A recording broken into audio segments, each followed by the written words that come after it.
क्या आपने कभी सोचा है कि जिस दवा को डॉक्टर हर बुखार, खांसी या संक्रमण में देता है, वही दवा अब लाखों बच्चों की जान नहीं बचा पा रही है। 2022 में पूरी दुनिया में लगभग 30 लाख बच्चों की मौत इसलिए हो गई क्योंकि एंटीबायोटिक दवाएं काम नहीं कर रही थी। और ये आंकड़ा केवल एक संख्या नहीं, ये एक चेतावनी है, एक साइलेंट महामारी की जो धीरे धीरे बढ़ रही है।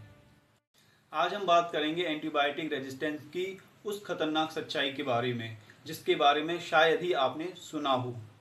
एंटीबायोटिक्स वो दवाएं होती हैं जो बैक्टीरिया से लड़ती हैं, लेकिन जब यही बैक्टीरिया समय के साथ इन दवाओं के खिलाफ मजबूत हो जाते हैं तो उसे कहते हैं एंटीबायोटिक रेजिस्टेंस। अब सोचिए, यदि एक साधारण संक्रमण के लिए दी गई गोली काम ही ना करे तो फिर क्या होगा। 2022 में यूनिवर्सिटी ऑफ वॉशिंगटन की एक स्टडी ने चौंका देने वाला खुलासा किया है। दुनिया में लगभग 30 लाख बच्चों की जान इसलिए चली गई क्योंकि संक्रमण को मारने वाली दवाएं फेल हो चुकी हैं, काम नहीं कर रही हैं। अधिकतर मौतें अफ्रीका और दक्षिण अफ्रीका जैसे इलाकों में हुई जहां स्वास्थ्य सेवाएं पहले ही बहुत कमजोर हैं। तो चलिए जानते हैं कि अंततः ये दवाएं बेअसर क्यों हो रही हैं। बिना आवश्यकता के एंटीबायोटिक दवाएं लेना। सर्दी जुकाम जैसे वायरल में भी जब आवश्यकता नहीं होती है तब भी हम इन्हें ले लेते हैं। अधिकतर लोग दवाएं बीच में ही छोड़ देते हैं, इससे बैक्टीरिया पूरी तरह समाप्त नहीं होते हैं और मजबूत हो जाते हैं। पशुपालन में एंटीबायोटिक दवाओं का उपयोग।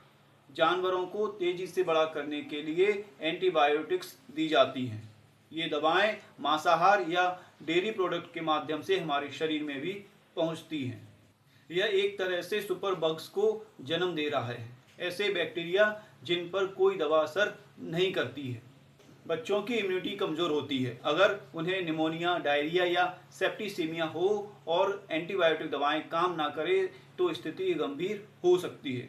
WHO के अनुसार 5 साल से कम उम्र के बच्चों में 50% से ज़्यादा मौतें ट्रीटेबल इन्फेक्शन से होती हैं। यानी अगर सही इलाज मिले, दवाएं असर करें तो ये जानें बचाई जा सकती हैं। तो सवाल उठता है कि इसका समाधान क्या है।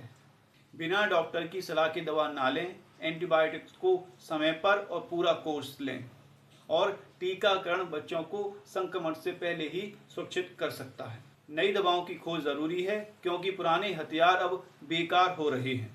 साथ ही सरकार को स्वास्थ्य सेवाएं सस्ती करनी चाहिए जिससे आम लोग डॉक्टर के पास जाने में संकोच ना करें। ये लड़ाई केवल डॉक्टरों या वैज्ञानिकों की नहीं है, ये लड़ाई हम सबकी है। अगर हमने आज जिम्मेदारी नहीं ली तो कल कोई दवा असर नहीं करेगी। क्या आप सोच सकते हैं एक ऐसी दुनिया जहां मामूली बुखार जानलेवा बन जाए। दोस्तों, यदि आपको ये जानकारी महत्वपूर्ण लगी हो तो इसे शेयर करें ताकि दूसरे लोग भी जागरूक हो सकें, और चैनल को सब्सक्राइब अवश्य करें। धन्यवाद। जय हिंद।